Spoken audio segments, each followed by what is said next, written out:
Shalom, selamat pagi. Semoga kita semua dalam keadaan sehat, diberkati oleh Tuhan kita.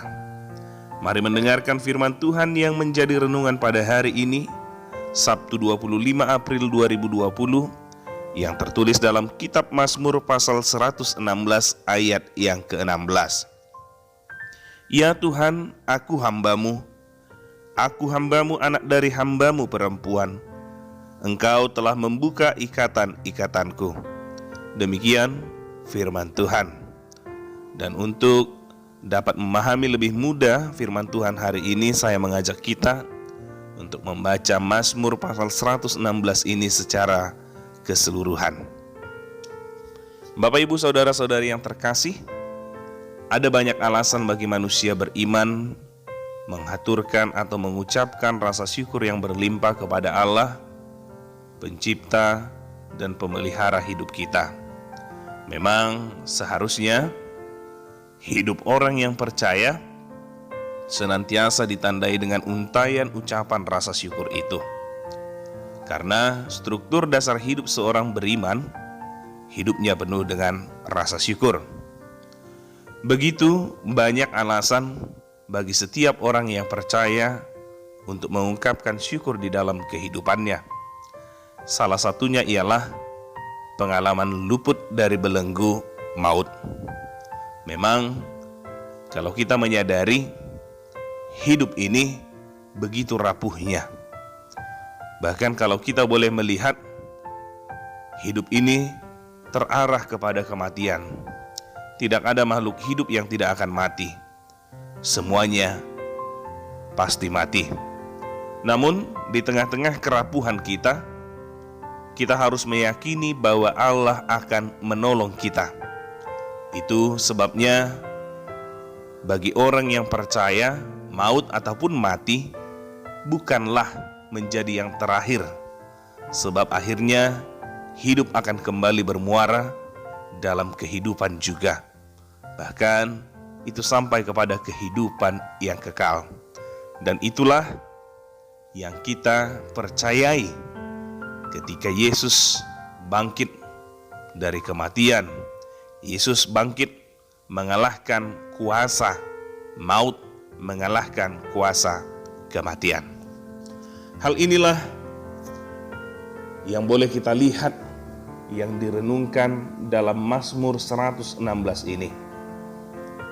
Kalau kita boleh melihat bagaimana posisi keadaan pemazmur yang pada saat ini mengalami beban yang sangat berat.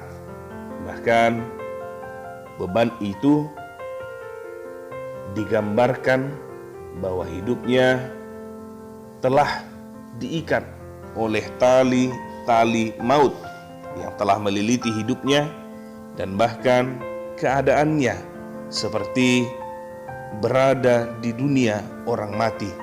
Akibatnya dia mengalami kesesakan dan kedukaan. Dia tidak berbahaya, dia tidak berdaya, dia terikat sangat kuat, tidak bisa dilepaskan. Dia sudah pasrah, ibarat tawanan menunggu giliran untuk dieksekusi. Satu-satunya harapan pemazmur untuk lepas dari persoalan itu adalah doa. Dan kita boleh melihat bagaimana ketika dia berseru kepada Tuhan, di dalam kerendahan hatinya, Tuhan mendengarkan, Tuhan menyendengkan telinganya, dan bahkan bertindak untuk menolong dirinya dari jerat tali yang menyesakkan, atau bahkan dari keadaan dunia orang mati yang sangat mendukakan. Namun kalau boleh kita melihat terlebih dari firman Tuhan yang menjadi renungan pada saat ini, kita menemukan makna yang sangat penting akan arti doa yang begitu luar biasanya dan makna hamba Tuhan. Itu makanya boleh kita lihat di ayat 16 ini, pengulangan kata hamba itu dilakukan mengindikasikan keberadaannya yang sebenarnya tidak layak, tetapi dilayakkan oleh Tuhan kita. Aku ini hambamu, bahkan aku anak hambamu perempuan. Kata ini hendak menunjukkan, menjelaskan dari segi hubungan. Tidak ada hubungan apapun, sehingga pemohon mendapat pertolongan dari Tuhan, yang menunjukkan bahwa sebenarnya dia tidak layak di hadapan Tuhan karena apa yang dia perbuat. Kita tahu hamba itu tidak berarti apa-apa bagi Tuhan.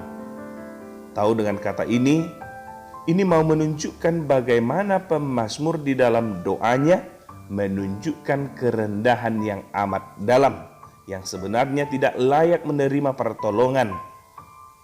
Namun dari sini mau ditunjukkan, dari doa pemazmur ini, dia ingin menegaskan permohonan ini hanya didasarkan kepada belas kasih Tuhan. Aku ini hambamu dan anak dari hambamu perempuan. Pertolongan yang diminta hanya dialaskan pada belas kasihan Tuhan. Kita tidak punya hak menuntut Tuhan, dan olehnya Tuhan berkewajiban menolong kita. Tuhan tidak pernah berhutang budi pada hambanya, sehingga Tuhan seolah harus menolong dan menyelamatkan kita. Oleh karena itu, lewat firman Tuhan, pada saat ini pemazmur mau mengajarkan kepada kita betapa besar kuasa doa untuk menolong kita, menyelamatkan kita di dalam setiap apa yang boleh terjadi dalam kehidupan kita. Namun ingatlah, doa yang di dalam kerendahan hati, dan di dalam doa ada penyadaran akan siapa dirinya, dan di dalam doa tersebut dia menyadari betapa hinanya dia. Dan jikalau bukan karena belas kasih Tuhan, ya sebenarnya kita ini memang tidak layak. Marilah Bapak Ibu Saudara-saudari, dengan firman Tuhan saat ini semakin menyadari bahwa Tuhan yang begitu kuasa, begitu belas kasih di dalam kehidupan kita. Dan oleh sebabnya, mari mensyukuri itu. Jikalau pada saat ini kita boleh melakukan aktivitas kita, percayalah itu bahagian dari belas kasih Tuhan.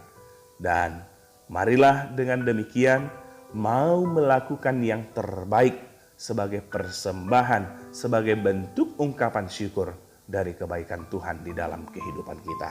Selamat beraktivitas, semoga Tuhan menjagai kita dan semoga Tuhan memberkati kita. Ingat, jaga kesehatan, jaga perilaku hidup sehat, dan mari mengindahkan anjuran pemerintah terlebih dalam situasi sulit pada saat ini. Shalom, Tuhan memberkati.